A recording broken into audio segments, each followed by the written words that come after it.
Good afternoon, everyone. Welcome. It's my pleasure to welcome you to today's session on cultural diplomacy and early education, a conversation with President Sherrie Weston, who's the president of Sesame Street. We're really delighted to have Sherrie with us today. And before we begin, I would like to take a moment to thank everyone at the Belfer Center, everyone at the Future of Diplomacy Project, and of course, everyone at the Kennedy School for making this series possible. Please note, we will be recording today's event. For many years, Sesame Street has been leading the way on early education. While most of you are probably familiar with the flagship television show, Sesame Workshop offers so much more to communities around the world as a not-for-profit organization on a mission to help kids grow smarter, stronger, and kinder.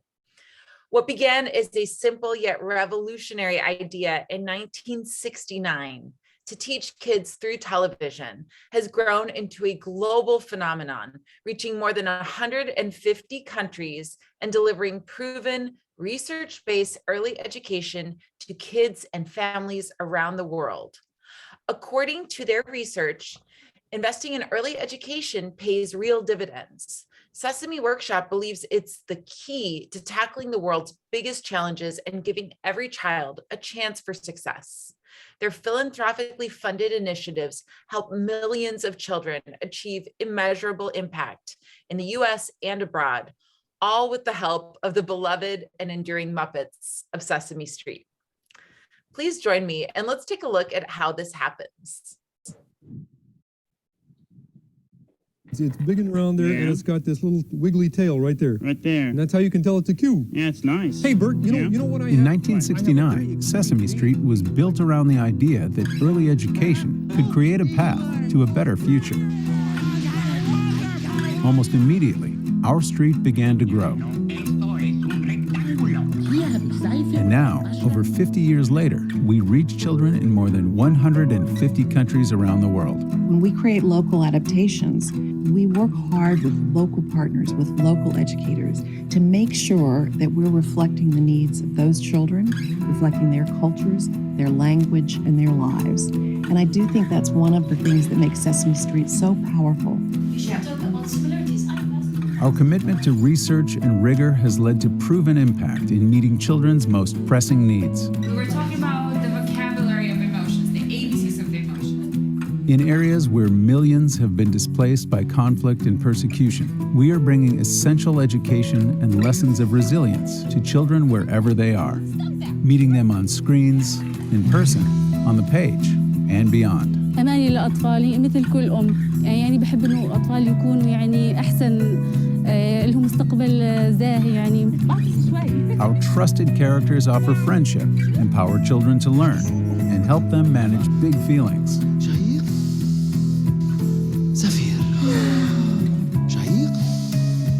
And when children learn through play, it's transformative, helping them build problem-solving and social skills and grow into lifelong learners. In the places where quality preschool can be out of reach, we're bringing children access to the life-changing benefits of early education. Children are the future of our society, and if they are to reach their highest potential, we must give them the best start in life, including giving them access to early learning opportunities. When children's well-being is threatened by illness and disease, we share important messages about health and wellness. In many places, one need is very critical. That is health and hygiene. And Sesame has a unique ability to help children stay healthy. When children are staying healthy, they can learn. Lovable friends teach life-saving behaviors, and media allows us to reach and influence millions. You have to make sure water is clean before you drink it. Around the world, our inspiring and diverse characters model equity and inclusion, helping all children to imagine a future of unlimited possibility. Vulnerable children, based on their caste, class, geography, have additionally faced pressures, and we at Sesame are advocating that the youngest citizens get the best and their lives are secured, and so is their well-being. In times of crisis and beyond, we provide the tools families need to handle whatever comes their way. Kids is our reason for being, and with a trusted brand. There's so much impact that we can have, and there's so much opportunity to make a difference and ideally make a better world going forward. We were made for this. Together, we can help children everywhere grow smarter, stronger, and kinder.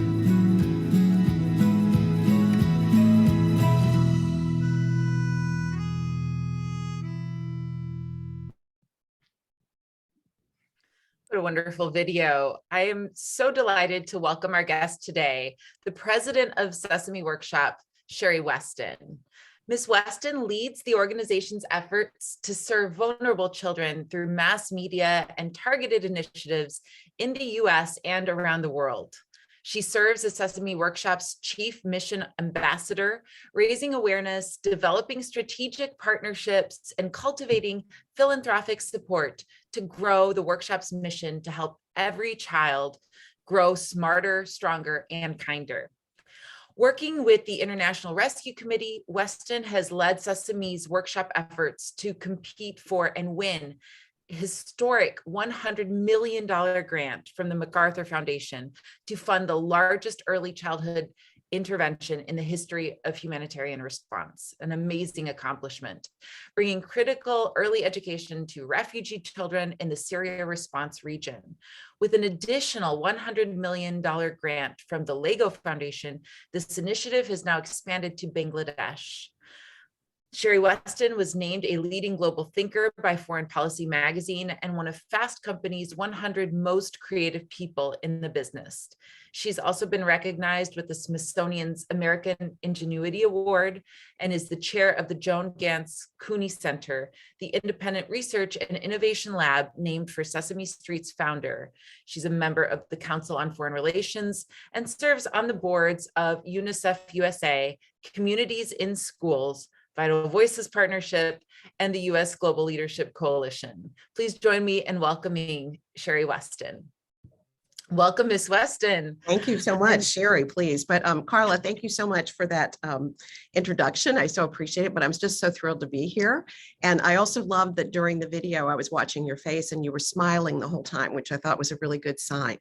But I also, I'm just, you know, since your invitation, I've really learned more about what the Belfer Center and Kennedy School are doing around soft power and the importance of strengthening global connections.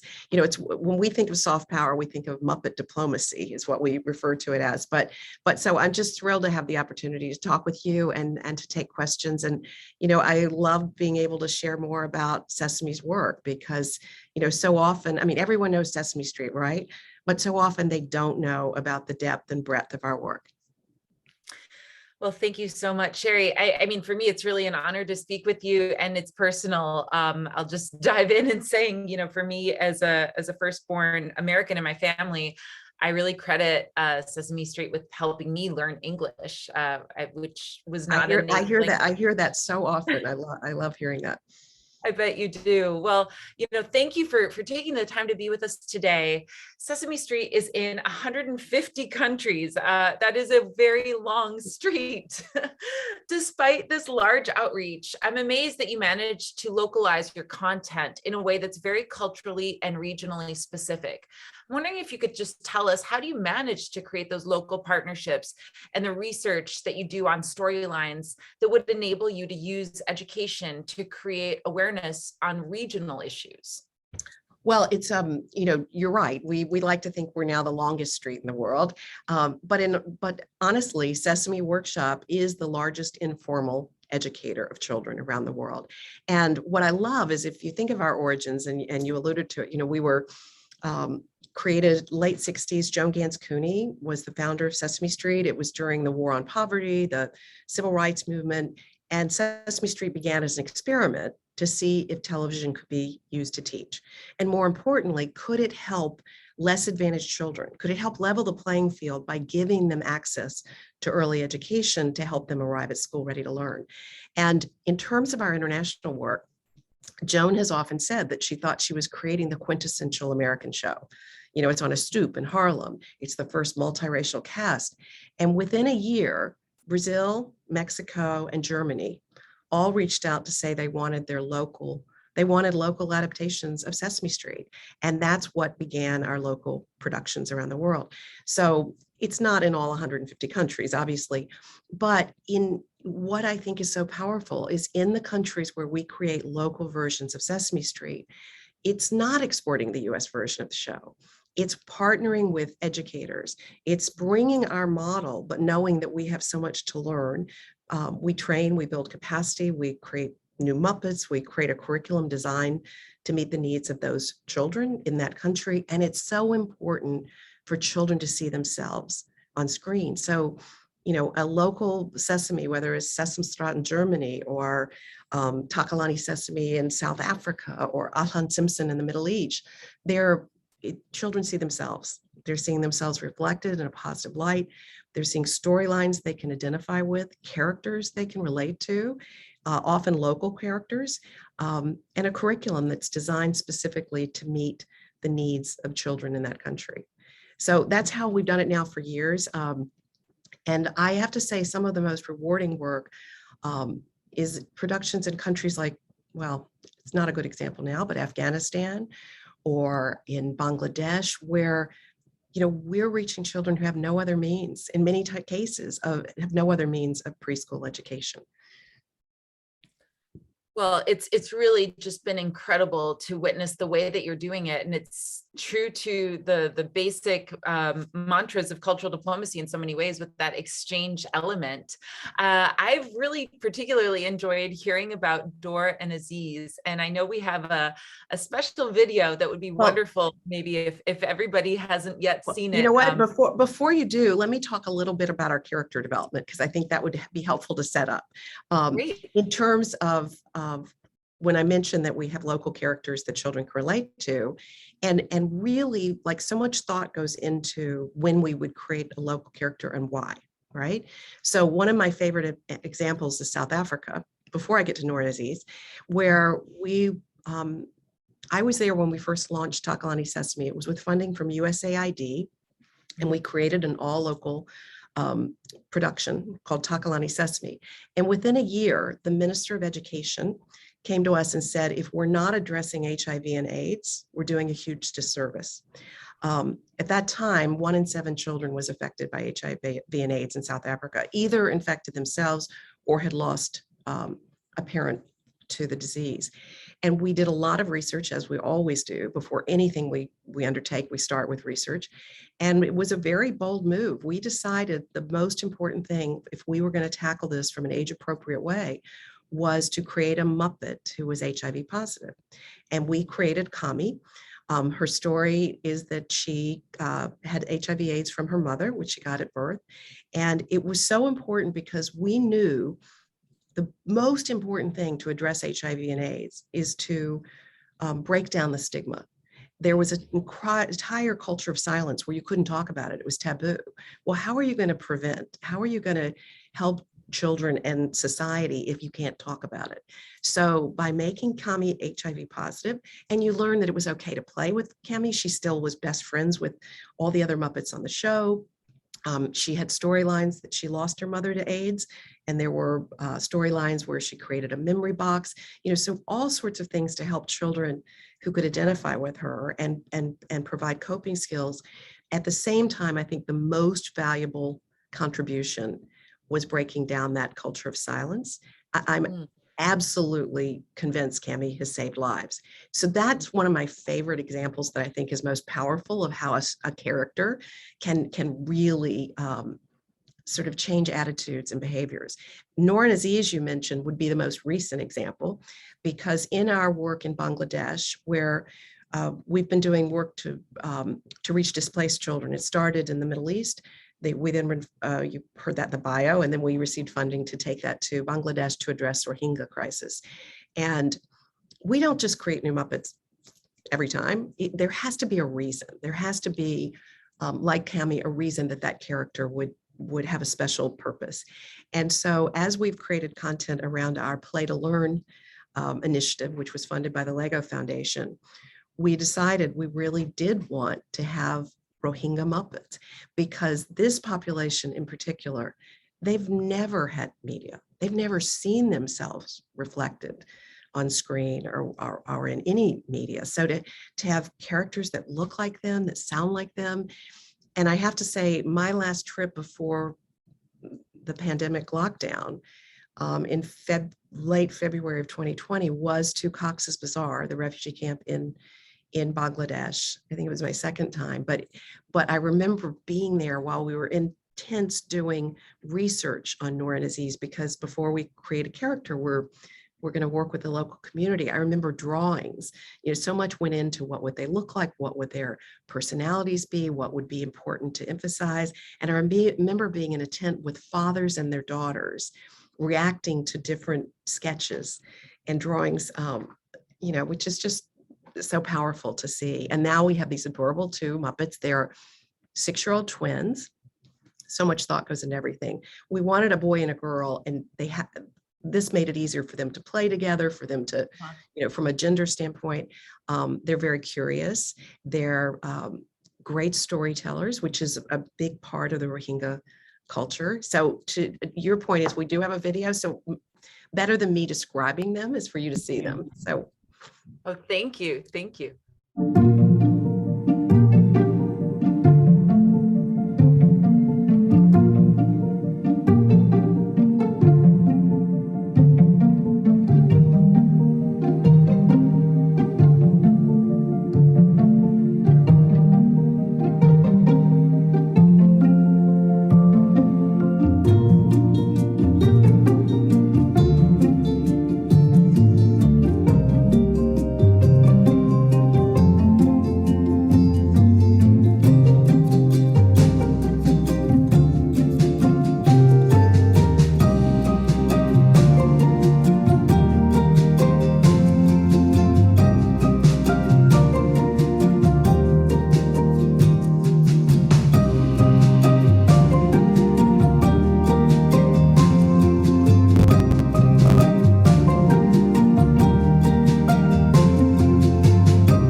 It's so heartwarming to see these videos and to hear you describe the work and your visits there as well. I mean, thank you so much for introducing all of us to Dora and Aziz.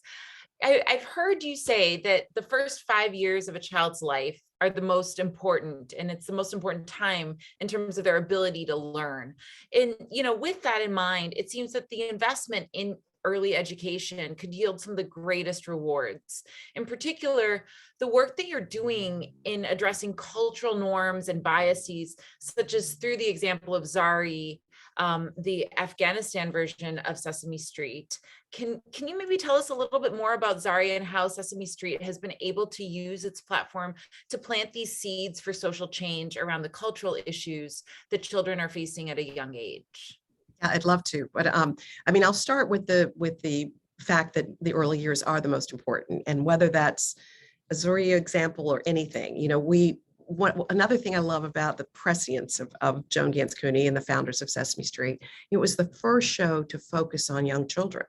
It was preschoolers, because they thought that that's when they would just have the greatest impact.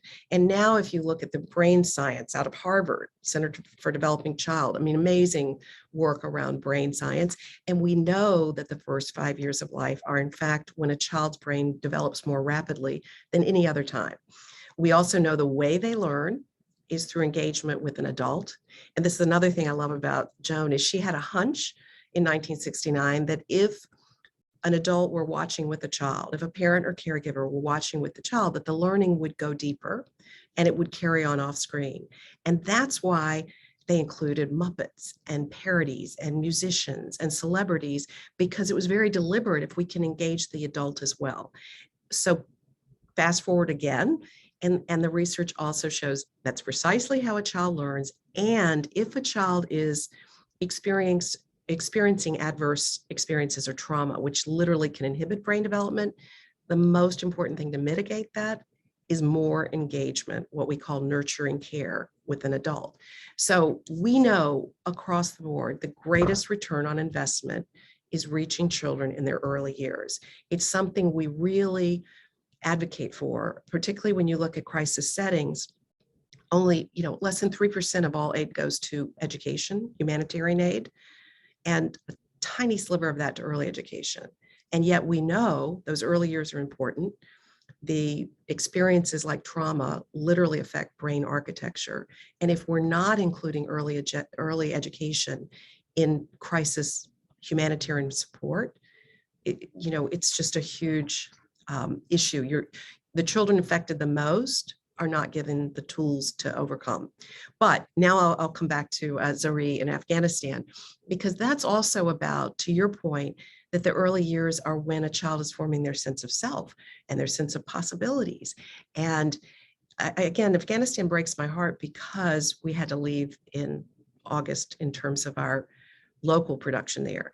We were on the air with Bache Simpson, which means Sesame Garden in Dari and Pashto. And we were on the air for 10 years. We received funding from the US State Department, and we created the local production, and girls' education and gender equity was a huge curricular goal because so many girls are left behind, as we all know, in Afghanistan. So not only are you using the power of media to reach at scale, television, radio, we were reaching 4 million children in Afghanistan. There are 5 million children under the age of 5. And we were not only reaching young girls who didn't have other access to, formal education, but we were also inspiring them by creating a powerful role model named Sherrie. She wore her school uniform, she wears her school uniform, her hijab, and loves to go to school. So she's modeling that. She's inspiring young girls to dream big. But as important, we're reaching young boys and showing them that it's okay for girls to go to school. The other local character we created was Zirak, her little brother, who looked up to her. And I don't know, it's probably been a long time since anybody's watched Sesame Street, but if you remember, there are often live action films interspersed. So we would, for instance, have a live action interstitial short film within the body of the show that would have a father helping his Afghan daughter get ready for school. So you're also just, you're modeling that attitude, that behavior. The research, again, we couldn't do anything if we didn't have the research to prove whether or not what we're doing is making a difference, because we rely on philanthropic support and because we need to learn what's effective, what's working, what's not. And some of my favorite research out of Afghanistan was that on gender equity attitudes, little boys who watched Bache Simpson tested 29% higher on attitudes of gender equity, saying they thought it was fine for girls to go to school and for women to have different roles and responsibilities. Sherrie also often interviewed a live female doctor or female lawyer. Again, you can see the modeling. And then the research gets even better. In the qualitative research that the State Department conducted, they found in multiple focus groups that fathers again and again cited watching Bache Simpson as the reason they had changed their mind about permitting their daughter to go to school. And you just think, wow. And my personal theory is, in that country, you really, I think it's 80% watch with a parent when they're watching. So you're reaching adults as well. And I think it's non-threatening. I'm not telling you should send your daughter to school, but you're watching a children's show, for crying out loud. And I thought that was just so powerful. And to your point, it speaks to the, if you will, the power of media and Muppets to plant the seeds for societal change. And as I said, we are no longer on the air with production in Afghanistan for obvious reasons. It's been incredibly difficult because while they're not Sesame employees, but we partner, we find the right partners, the broadcaster, we go to train the Muppeteers. I would bring the Muppeteer from India to Afghanistan and many of those colleagues were at great risk because they're teaching girls education, B, it was funded by the State Department. And we have worked to help evacuate a number, actually 50 now, former Bache Simpson colleagues and their families since August 15th. And, I'm really pleased that the first group went to Albania. That was what we had to get them anywhere. And Albania is an incredible story in terms of welcoming refugees. I went to visit them in Albania in the fall because I felt so responsible. And I have so much, I digress here, but I have so much respect for Prime Minister Edi Rama and the Albanian people, and their culture is just to help others. Now, I'm pleased to say all but one family have relocated to Canada because of all the complications of US visas if you're not on a base. And then we had a second group that we were able to help evacuate to Doha. They are all came to Army bases in the US and are now each family resettling in various places around the US. So I will say that one of the things that we're doing now, we have 10 years of content, Dari, Pashto.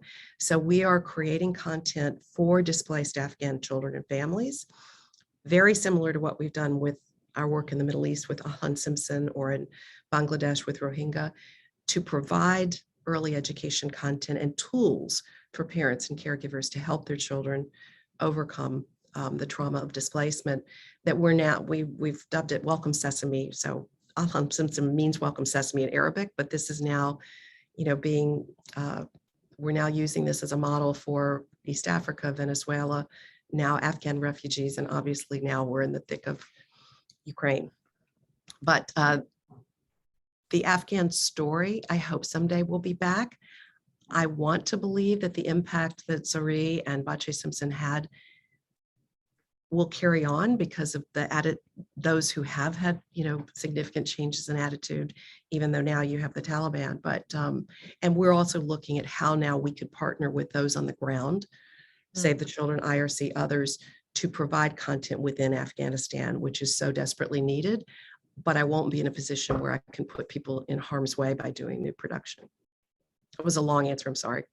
No, Sherrie, please, thank you so much. I mean, you've given us a lot to unpack there. And I also just want to say, I know that we have some questions in the chat, and everyone, we will have a Q&A coming up in a little bit here, but this work that you do and these characters are so special to us. I'm sure everyone on the call and millions of people worldwide. And I just want to invite everybody, maybe if you have a moment, to put it in the chat to tell us where you're calling from, where you're based, and if you maybe have a favorite character or a favorite story related somehow to Sesame Street, that would be lovely to hear.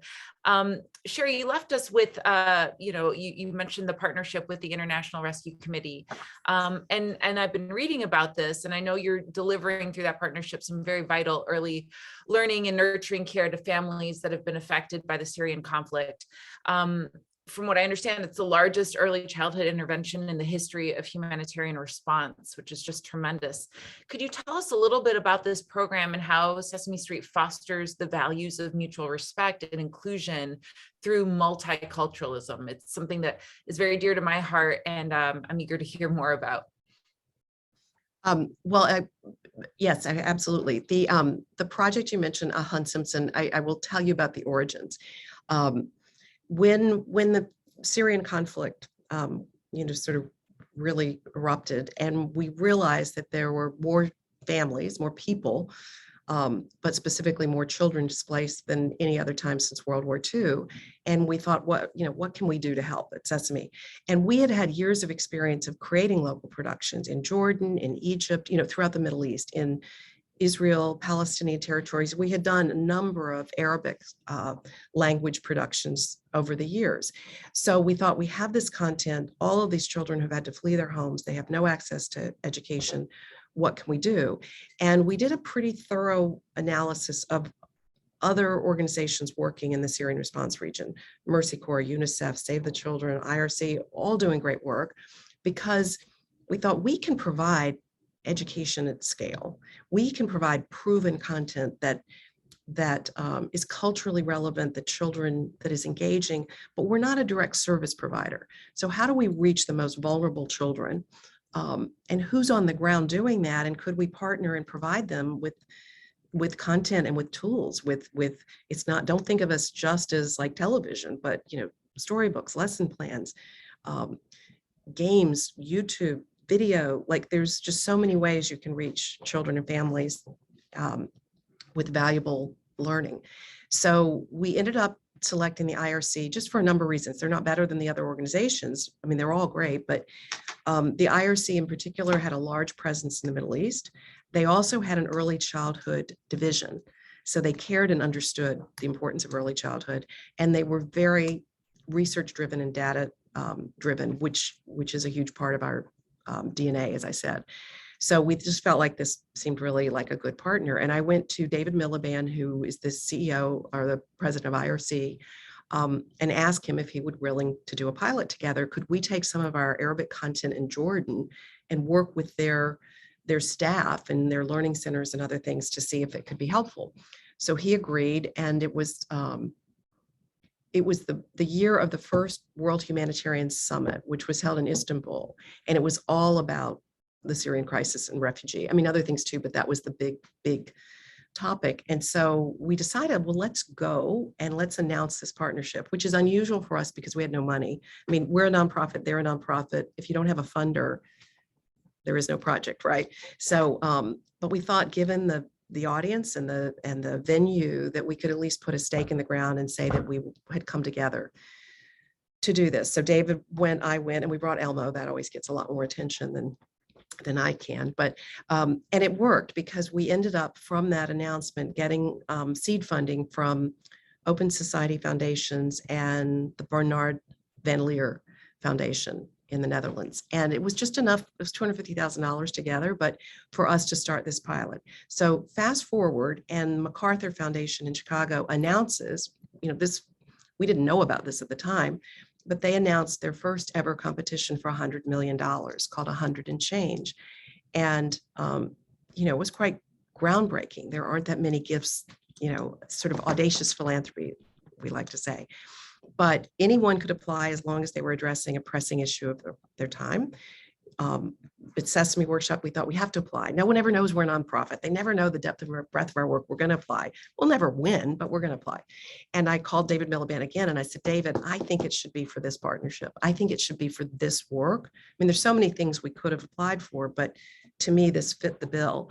And he agreed. And it took 19 months.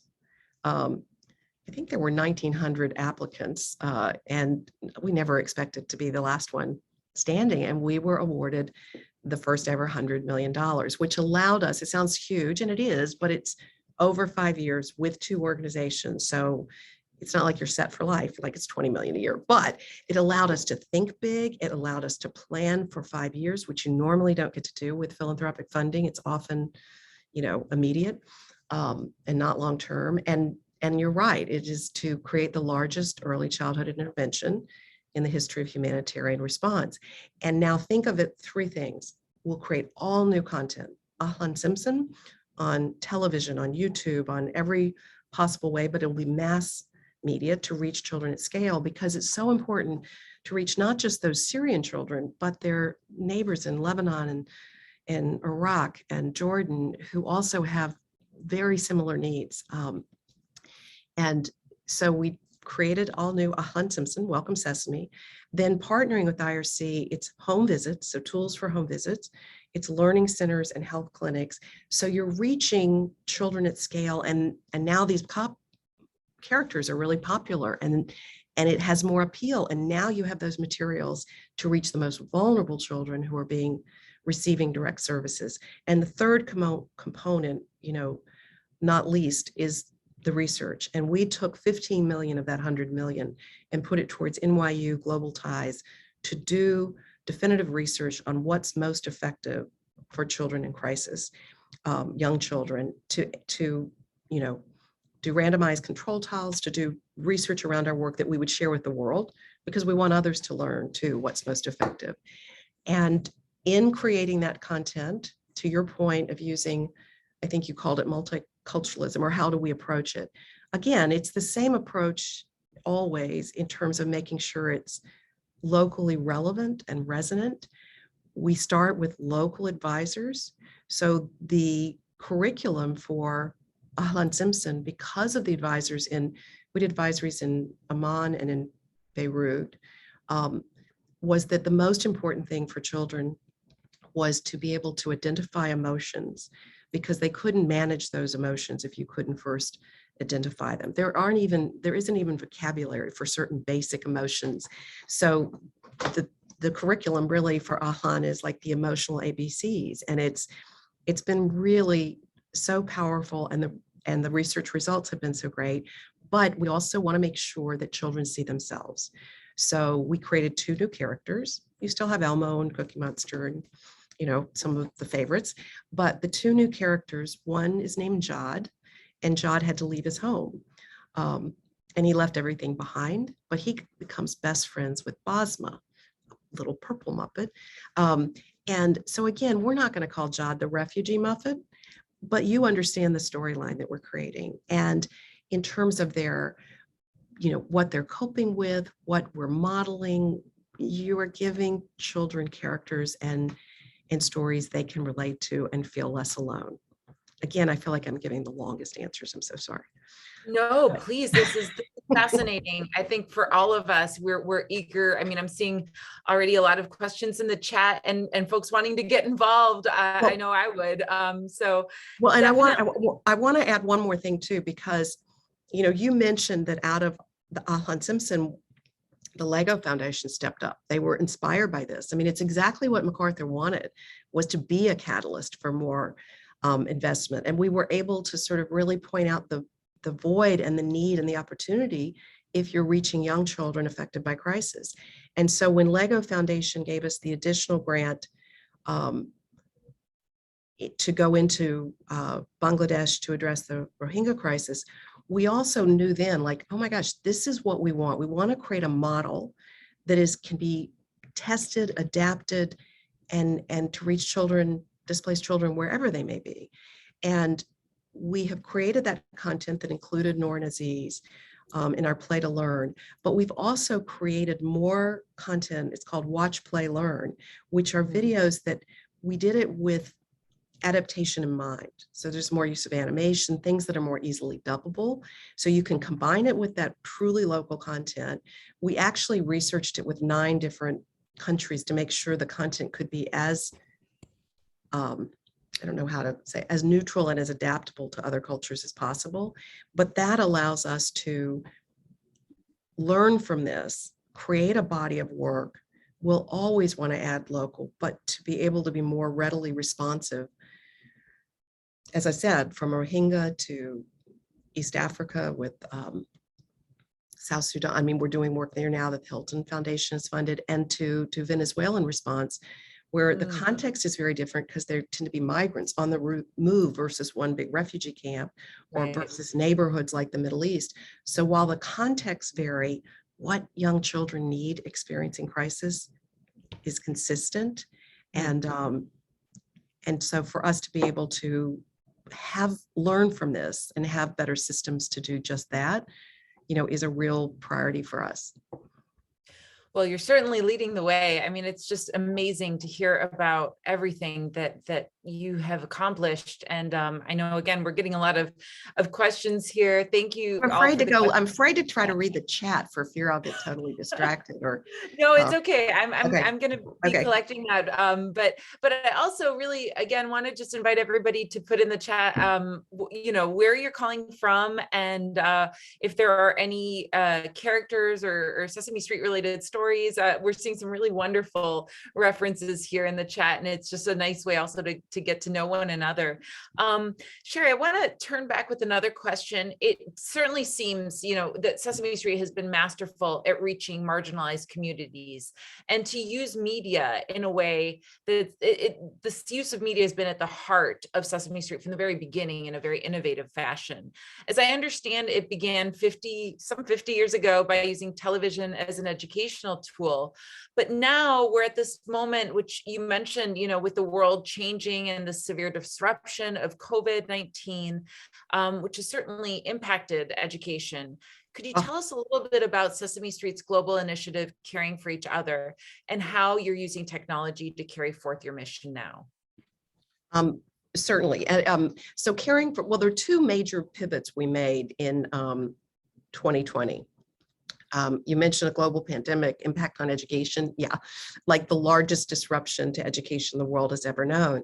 And I remember thinking, as hard as that was for everyone, we're all working around the clock from home. We're pivoting to, we can't be in studios. We're sending the Muppets home to the Muppeteers to try to produce out of their homes. We're doing, we can't be in studio in Jordan. I mean, we pivoted to create amazing content, both just to get education to children and families, but also to be particularly responsive, whether it was health and hygiene or social emotional issues around the pandemic, content to model for parents and caregivers and give them tools now that they were their parents only teachers, to the importance of learning through play, et cetera. So we pivoted to do what we called Caring for Each Other, a huge global initiative reaching children in over 40 languages in over 100 countries with COVID specific response and materials. And I remember thinking, oh my God, the need for our work has never been greater. This is what Sesame Street was made for, to reach children who didn't have access, right?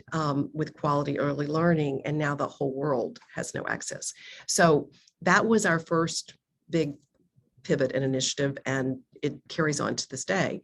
The second was George Floyd's death. When George Floyd was murdered, we all, the whole world, we said, what can we do? And Sesame Street has always modeled inclusion, diversity, inclusion, first multiracial cast. It's a huge part of our DNA, but we really thought it's not enough. It's so important to model. It's so important to have that representation, but it didn't feel like enough. And we decided to create an initiative called Coming Together, which would address racism directly and to help give parents and families tools to have those difficult conversations with young children about race, not just to model inclusion and diversity. And, we created specials. We have a whole body of content that we distribute through partnerships. We did CNN town hall to talk directly about race with Muppets, with real children, with parents, and we've created an entire curriculum called the ABCs.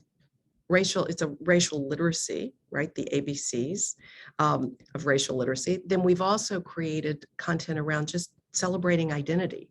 It's so important for children at a young age to have positive view of their own identity and others, to be respectful of differences, to understand, and also to be upstanders. I mean, a lot of what our initial coming together was about helping children stand up for themselves and stand up for others. So this is, as I said, an ongoing body of work, and we're so proud of it. I mean, we know children aren't colorblind.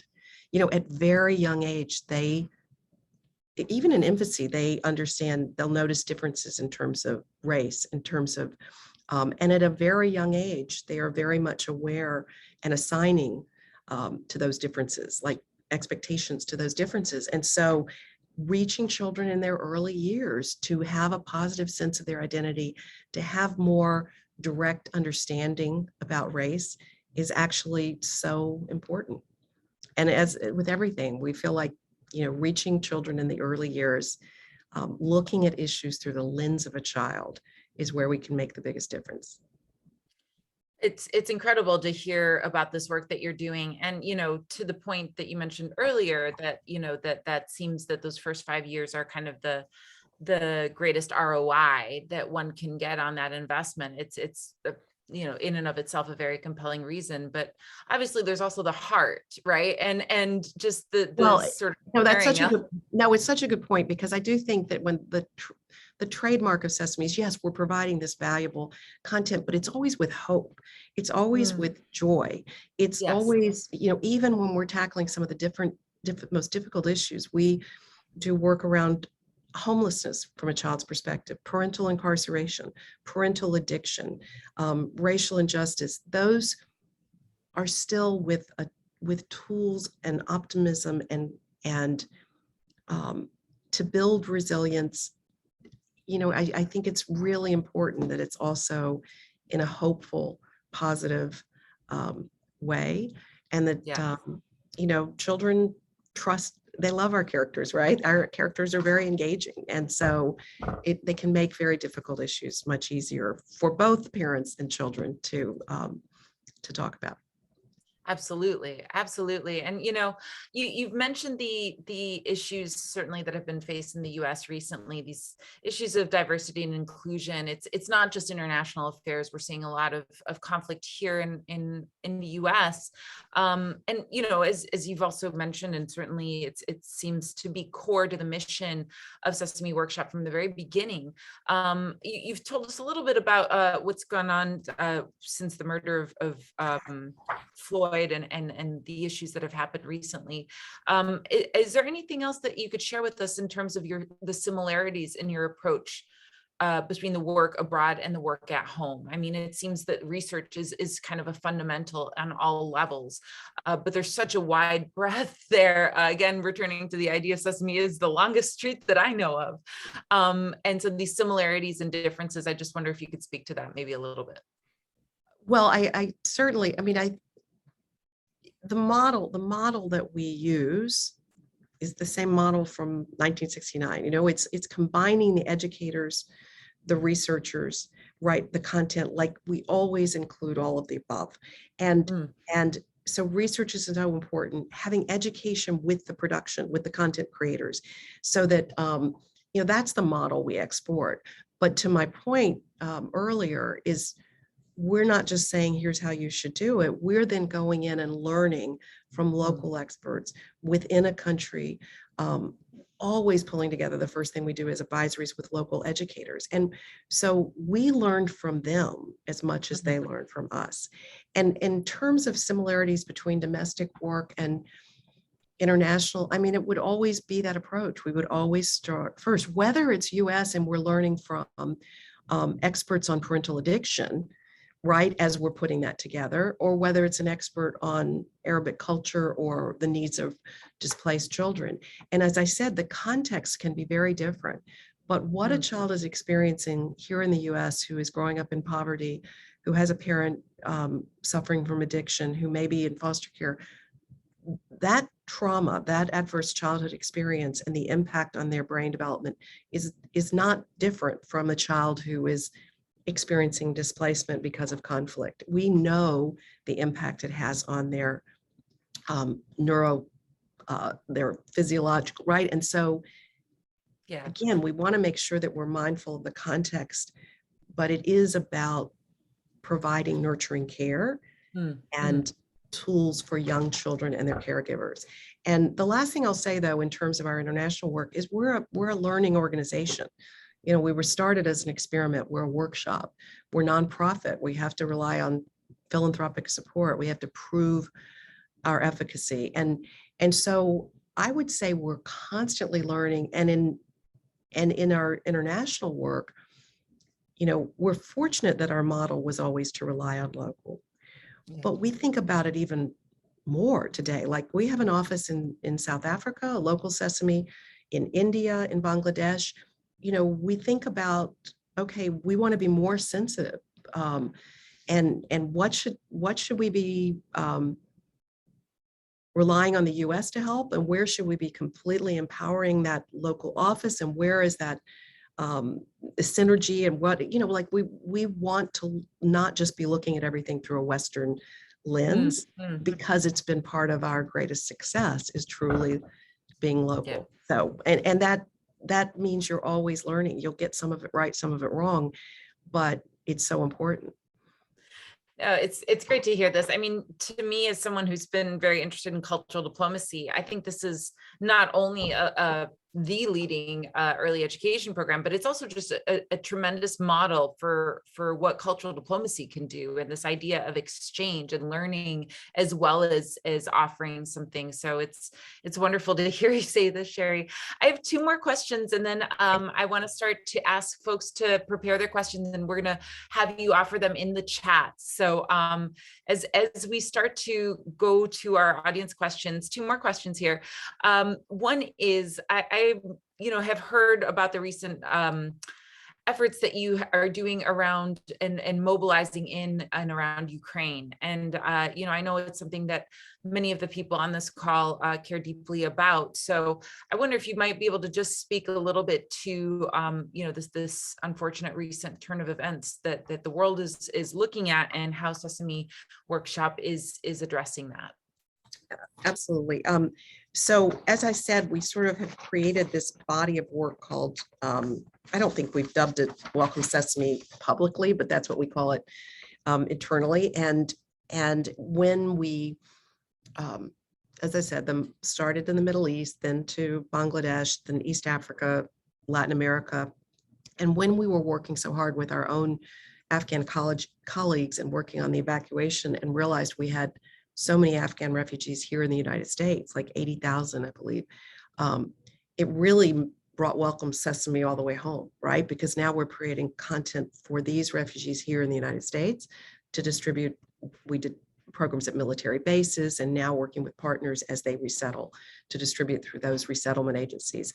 And so obviously when the war, when Ukraine became the nightmare that it is, we immediately thought we have to now start figuring out how to get content into the hands of Ukrainian children and families who fled. We have a task force that I just came from before this, and we are taking again our model. We know what content is needed. We're now dubbing in Ukrainian. We had some content in Ukrainian from years ago.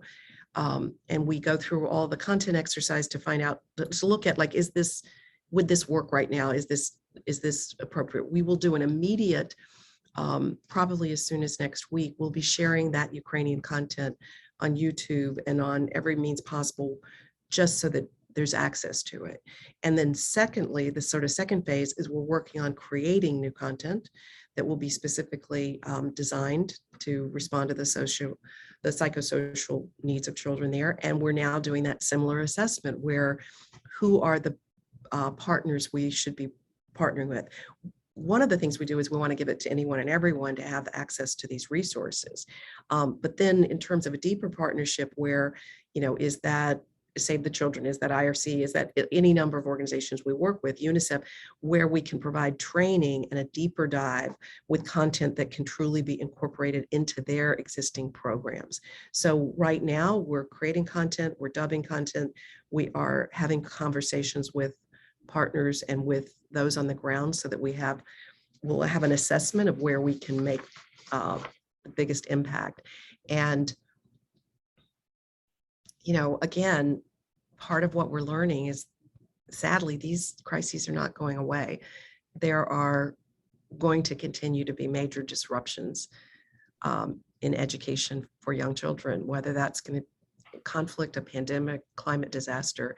And so the more we can develop systems, distribution, partnerships, content to be readily deployed.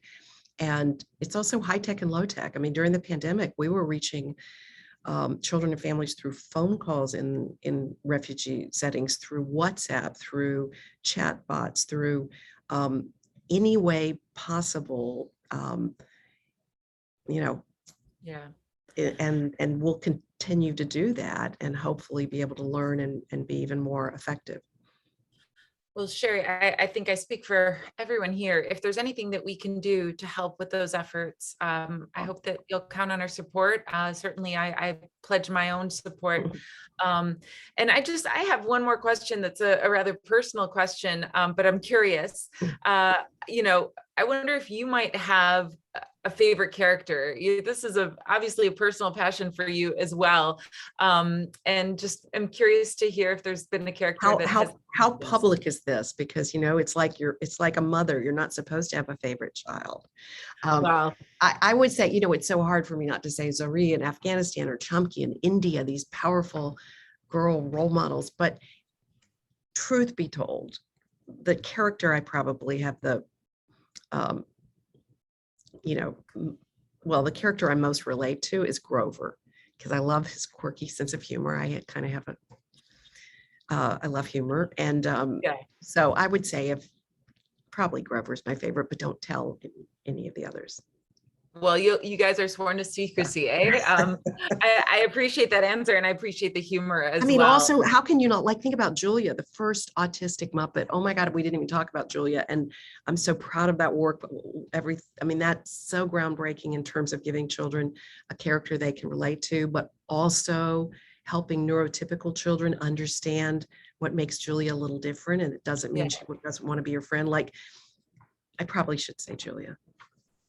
Well, you're allowed to have more than one favorite. Okay, good. Definitely. And I know we have a lot of questions here. I'm going to start with a few questions that have already been put in the chat. Folks, feel free at this point, just because our time is a little bit limited, to just put your question in the chat, and also just keep going with your favorite stories or characters and where you're calling from. It's really lovely to see some of these things here. We have a question here. Does Sesame Street receive funding from any other governments along with the United States? We have, I'm trying to think who we've received funding from. We've received funding from, I remember receiving funding from the EU when we were doing our Israeli-Palestinian production. It was a joint production, actually then included Jordan too. And we got funding from the EU. I think we have received funding from the Netherlands, but it typically has been USAID, the large funding, and then from private foundations. That's great. And it's great to hear just how global and how the partnership model has really worked and been exemplified in your work. We would be happy to receive funding from other, like, I don't think we received UK funding, but we have received funding from or larger coalitions, Education Cannot Wait or whatever, which may include other governments, but mainly it's been through USAID. Well, and to that point of USAID, we have a question. In the conflict zone of Ukraine, Sesame will act directly or through local partners for children affected by the conflict. USAID may also be involved in supporting your involvement, ? So is there any... I hope so. I mean, USAID right now is funding work. They helped fund work for Afghan refugees in Pakistan and I think dubbing from abroad. We have a large USAID partnership right now for Iraq. They gave us money to deepen our work in Iraq. The Huntington work is in Jordan, Syria, Lebanon, and Iraq. And so they gave a larger grant over the next 3 years to do deeper work in Iraq. And I think that's the only funding right now. Oh, USAID also is funded our original production in Bangladesh and has, I think has also, forgive me for not remembering dates, but I'm pretty sure that we're very hopeful they'll renew that funding. Wonderful. That's great to hear. And sort of along the lines of wanting to get involved, we have a lot of questions of, are there ways, particularly for graduate students, to be involved in your efforts? Any internships or opportunities that you would see fit to share? Well, we do, our internship program actually is an undergraduate program. It's for undergraduates, but we've often hired graduate interns depending on the opportunity or depending on where the need is. So we're always open. I mean, you should, really reach out to Sesame or look at our website. In terms of, the hard thing for us, so many times people want to volunteer and it's really hard to volunteer. Again, we're not the direct service agency on the ground, where there's an opportunity to come do sort of physical work. And it's awful to say to people, please donate, but that is, it is hard to get support, I think, often because people just don't know. They assume Sesame is, like Nick or Disney, it's not a nonprofit, or they may love Sesame Street, but they don't know our need for philanthropic support, or they think we have plenty of money because we have Tickle Me Elmo, and none of those actually are correct. I mean, our licensed product do help support. We're a nonprofit, so any earned revenue goes back into our mission-driven work. But helping, anyone who is willing to support that work or knows of organizations that they think would be interested in supporting our work is probably one of the biggest ways to help. Sounds great. And I'm also seeing in the chat, I think we have a link here too. So guys, keep your eye on the chat for a little bit more there. And another question that I think is very interesting. How does Sesame Street address the multilingual nature of the world today, not just bringing English or other host languages to refugees, but also addressing multilingual families and communities? Well, so often, our work is in multiple languages, in Takalani, Sesame, because South Africa has so many national languages, we're broadcast in, like, I can't remember, 7 or 9, and when, in Afghanistan, we both Dari, Pashto. So wherever possible, we're trying to make sure that we have content in multiple languages. Even in the work we're doing now for refugee response here in the US, we thought, okay, let's make sure even though what we're doing immediately is for these Afghan refugees, we want to be able to have content dubbed into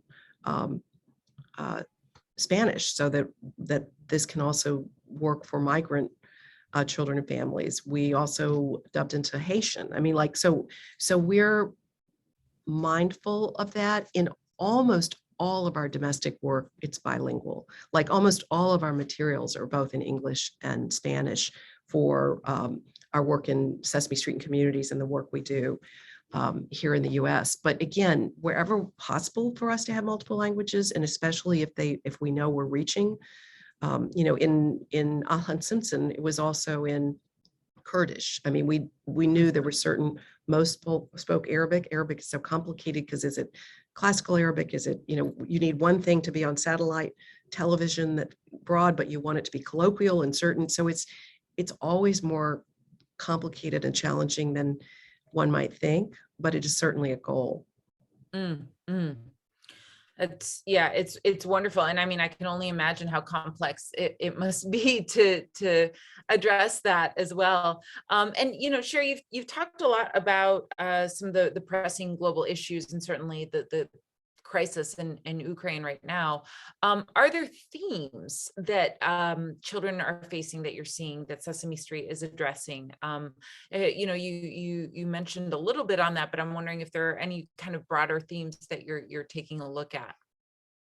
I'm not 100% sure what you mean by themes, but I think, for instance, mental health. Does that probably counts, right? Yes, absolutely. Yes, when we talked about our Caring for Each Other initiative, it's like, okay, response to the pandemic, but now, like, it's not just providing education, there are these various layers you peel, and children need help with this, and families need help with that, and there are ongoing different issues or needs. And one of the things we have really taken note of is the mental health crisis, and there was a mental health crisis regardless, but so many things have been exacerbated by the pandemic. And so we just held an advisory on mental health about 2 weeks ago, and that is an area where we want to create more and more content to address mental health and to give tools to parents and caregivers, both from just what is helpful in terms of healthy well-being, but also in terms of actual real mental health crisis. So that would be a new focus, if that's what they mean by theme. And again, addressing the issues that are adverse childhood experiences, what it would be called in the professional early childhood development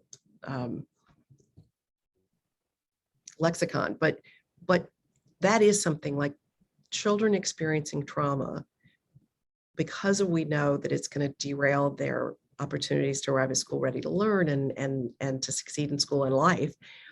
When we see those particular issues, then we have created bodies of work around them. As I said, incarceration, addiction, right, for parents, right, because of the impact it has on children, homelessness, foster care. Those have been things where our partners on the ground would say there are no resources for young children. And that would lead to our taking that on as an initiative. That's great to hear. And absolutely, that covers the question of themes. And I'm also seeing, Greta, thank you for putting in the chat here some of these links. I encourage everyone to check these out. We have so many good questions. I'm going to switch to one that's a little bit more specific, maybe.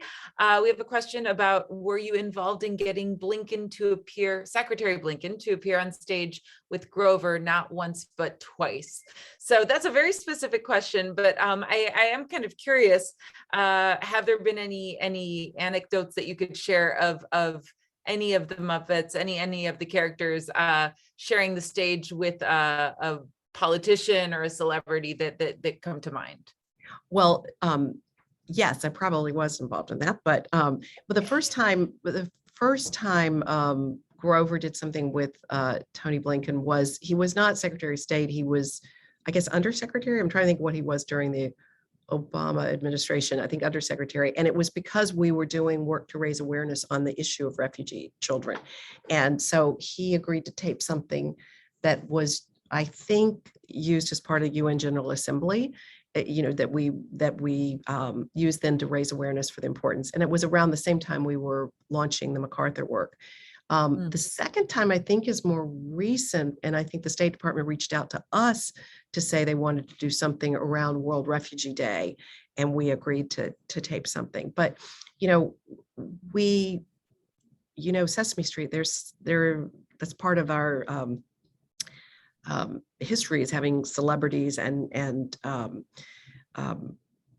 prominent individuals on Sesame Street. A 3-year-old doesn't know who that is, but if it's adding appeal to an adult, and it also, I think, keeps us very relevant in terms of pop culture. In terms of politicians, when you say politicians, we're nonpartisan, and we would intend to always be so. That doesn't mean we don't work with the White House, the president, the first lady, when there are programs that make sense. And but it would be around a subject like refugee children, or around a topic like healthy habits was already a priority, and Michelle Obama, had Let's Move. And so we did a number of things with the First Lady on, we worked with Dr. Biden on military families, because we have a huge military families initiative that's gone on for like 12 years. Talk, Listen, Connect, which is an incredible program. And so, where it would make sense, because either they would help us raise awareness of an issue, or, Muppets, also are really good at getting attention, but it would be selective in terms of the intention of the message. Well, absolutely. And I mean, Muppets are very talented. As a singer, I've seen, some of my favorite performances have been done by Muppets and by, human performers who have performed along with them. So that's always very fun to watch. I would say there's 2 other questions. I'm going to try to summarize a lot of the questions I'm seeing here. One is sort of from the artist perspective of storytelling.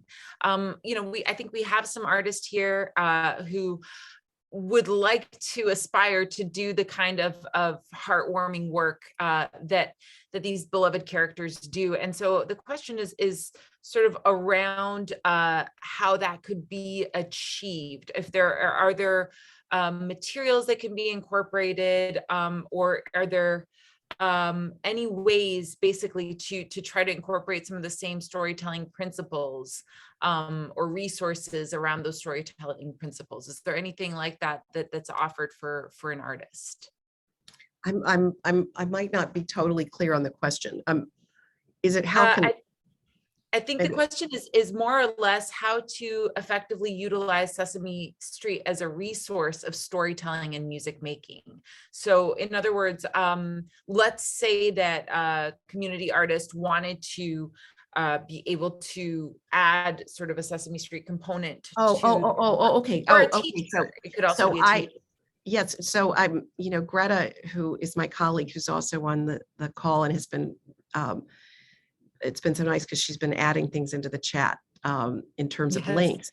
But yes, there is content that can be accessed if you go to Sesame Street and communities, and there is content around various topics. There's tools, there's materials, and I think that would be the best place for you to find resources that may fit that bill. I hope that's, Yes. and Great. I'm sure that Greta can add a link in the chat if that's helpful. Oh, she just did. She's one step ahead of me. Yeah. Thank you, Greta. Thanks for doing Always. that. And, we're also seeing another question, I think a series of questions around this, around the question of evaluating impact. Is there a methodology for Sesame Street to evaluate its impact? Well, as I said, we do formative studies when we're creating the content, and then we do summative, and it varies, it'll depend on the curricular goal, like measuring attitude of gender equity in Afghanistan was because it was a key curricular goal, right? Often we're measuring literacy and numeracy gains. I mean, that's what I think people think of when they think of Sesame Street, but it varies depending on we don't always have the luxury of a randomized control trial. So the methodology will vary depending on the opportunity, the context, and the curricular goals. I mean, I will say that there've been over 1,000 studies on Sesame Street's efficacy, I think more than any other children's media. And the one that was most often cited was University of Kansas, that did a longitudinal study and showed that children who grew up watching Sesame Street performed 12 percentage points higher in GPA even throughout high school. Now, it's fantastic, right? But that study would be hard to do today because that was done in the early days when you had 5 straight days of Sesame Street. You didn't have that many options. Children were watching, a fair amount. And today it's a very competitive landscape. So it's often more targeted research. There was also a study that I loved that was a meta-analysis by the University of Kansas. University of Wisconsin. Yeah, University of Wisconsin. On our local productions. And I think it was 12 different, I'm so sorry, I forget these numbers, but I think it was 12 different co-productions, and found that the and these were in around the world, and the learning gains were equivalent to that of a traditional preschool, which I think is so powerful. And they were higher in developing countries. They were even higher. And I think that again has to do with access. But I'm not a researcher. We have an incredible research team and people that can speak much more articulate on the research models. Again, we did bring in NYU, the Global Ties Center, for both our work in the Syrian response and in Rohingya. And so sometimes we do the research ourselves. We have a great department, and sometimes we'll bring in a third party who has particular expertise or will add credibility, quite frankly. No, I mean, Sherrie, you've been incredibly articulate, and to have all of this knowledge at the touch of your fingertips with us. There's so much I don't know. Like, you just wait. There'll be a question where I won't have a clue. I think there's maybe time for one last question. And there are a lot, so please forgive me, everyone, that we couldn't get to all of them. But I saw a question here from Professor Rohit Deshpande, who's a Harvard Business School professor. That one might be hard. Hi, Rohit. Good to see you. Love the work. Love the work SS does. Question: how do you respond to the pushback that your model of edutainment, I'm guessing that's education or entertainment, makes it hard for school teachers to compete? So maybe if I'm reading the question correctly, how do you work with teachers, or what is that partnership like? Because I'm sure that you're bearing in mind, teachers wanting to amplify these same messages. Is there anything you could say to that? Well, we have started doing more work in formal learning settings. Although when you think of Sesame, we're technically an informal educator, right? Because we're using media. We have gotten, I think we just began. We've done a lot of teacher training in Ghana. We just got a grant to do teacher training in Nigeria. So I wish we could speak directly, but again, it's about giving tools to teachers. And I know from our work in the Middle East, where we're working in learning centers, and we often do train the trainers as well, but it's designed in concert with those educators. And then it's meant to be a tool as opposed to competing in any way. And if you can use content that children are particularly drawn to, or because our characters are engaging, it's certainly not meant to be a competition.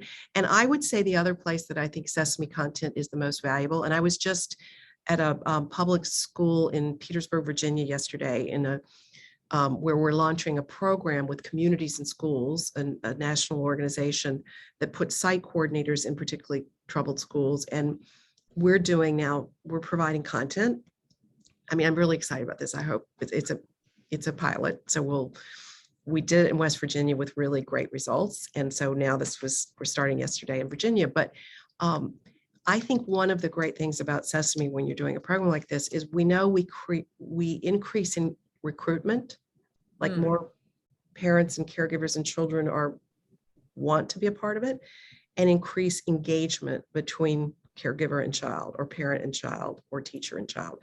I mean, so the point is that think of those tools as a catalyst for engagement, versus just content for the child, because we know it's that engagement with a caring adult which has the greatest impact, particularly for children who have real needs or are particularly vulnerable. So I hope that answer worked, but we would never be trying to compete with a teacher. We would be trying to provide content that could, help in terms of engagement. Absolutely. No, and I'm sure that was the intention, knowing Grow It.